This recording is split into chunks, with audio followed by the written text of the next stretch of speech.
कभी कभी जिंदगी में कोई इंसान अचानक नहीं आता। वो धीरे धीरे तुम्हारी रोजमर्रा की साधारण चीजों में शामिल हो जाता है। तुम्हारी सुबह की चाय में, तुम्हारी शाम की थकान में, तुम्हारे अधूरे वाक्यों में। और तुम्हें एहसास भी नहीं होता कि तुमने उसे अपने समय में नहीं, अपनी संरचना में जगह दे दी है। फिर एक दिन जब वो साथ नहीं रहता तो तुम्हें समझ आता है कि खालीपन व्यक्ति के जाने से नहीं, उस साझा लय के टूटने से पैदा होता है जो तुम दोनों ने मिलकर बनाई थी। कुछ रिश्ते इसलिए गहरे लगते हैं क्योंकि उनमें दोनों लोग एक दूसरे को बदलने की कोशिश नहीं करते, बल्कि समझने की कोशिश करते हैं। वे ये स्वीकार करते हैं कि सामने वाला भी अपनी कहानी, अपने डर, अपनी अधूरी इच्छाओं और अपने संघर्षों के साथ आया है। और जब ये स्वीकार्यता सच्ची होती है, तब आकर्षण भरोसे में बदल जाता है और भरोसा धीरे धीरे स्थिरता में।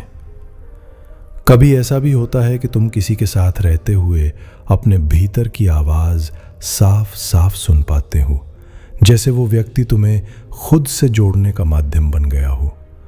और जब वो दूरी बनाता है, तब तुम्हें फिर से अपने भीतर की आवाज ढूंढनी पड़ती है, क्योंकि अब वो सहारा नहीं रहा जो तुम्हारे विचारों को संतुलित करता था।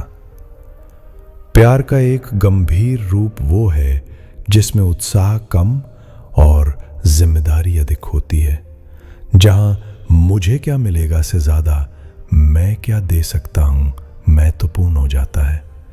और जब दोनों लोग इस स्तर तक पहुंचते हैं, तब रिश्ता लेन देन नहीं रहता, वो सहभागिता बन जाता है। कुछ जुड़ाव तुम्हें ये एहसास कराते हैं कि आत्मसम्मान और अपनापन साथ साथ चल सकते हैं, कि तुम्हें किसी को खुश करने के लिए अपनी पहचान मिटाने की जरूरत नहीं। और यही समझ तुम्हें परिपक्व बनाती है, क्योंकि वहां प्रेम दबाव नहीं, संतुलन होता है।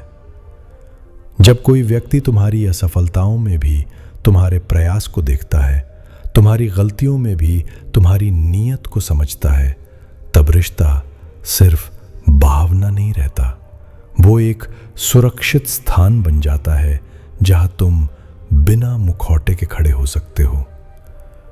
कभी कभी सबसे बड़ा परिवर्तन वो नहीं होता जो सामने दिखे, बल्कि वो होता है जो तुम्हारी सोच में धीरे धीरे आता है। तुम प्रतिक्रियाएं कम देने लगते हो, निर्णय सोच समझ कर लेने लगते हो। और ये सब इसलिए क्योंकि किसी ने तुम्हें धैर्य का मूल्य सिखाया होता है। प्यार का असर ये भी होता है कि तुम दूसरों को कठोरता से जज करना छोड़ देते हो, क्योंकि तुमने अपनी भावनाओं की जटिलता को महसूस किया होता है। तुम समझते हो कि हर व्यक्ति अपने अनुभवों का परिणाम है, और ये समझ तुम्हें थोड़ा नर्म बना देती है। कुछ रिश्ते लंबे समय तक नहीं चलते, लेकिन उनका प्रभाव गहरा और स्थायी होता है। वे तुम्हारी प्राथमिकताओं को बदल देते हैं, तुम्हें ये सिखा देते हैं कि तुम किस तरह का व्यवहार स्वीकार करोगे और किसे नहीं। और यही सीख आगे की यात्रा में तुम्हें संतुलित रखती है। और सबसे अलग, सबसे परिपक्व बात, हर गहरा रिश्ता जीवन भर साथ रहने के लिए नहीं होता। कुछ रिश्तों का उद्देश्य तुम्हें विकसित करना, तुम्हें जागरूक करना और तुम्हें अपने ही मूल्य का एहसास दिलाना होता है, ताकि अगली बार तुम सिर्फ भावना से नहीं, समझ और आत्मसम्मान से भी कदम बढ़ा सको। साइकोलॉजी कहती है कि जब ये दो संकेत मिल, तो समझ जाना कि सिर्फ आप ही नहीं, वो शख्स भी आपकी यादों में हर वक्त रोता है, तड़पता है, बेचैन है। पहला संकेत है ये कि वो आपको खोने के डर से खुद से लड़ रहा है। दूसरा संकेत ये है कि वो बिना वजह आपसे दूर रहकर भी हर पल आपकी खबर रख रहा है।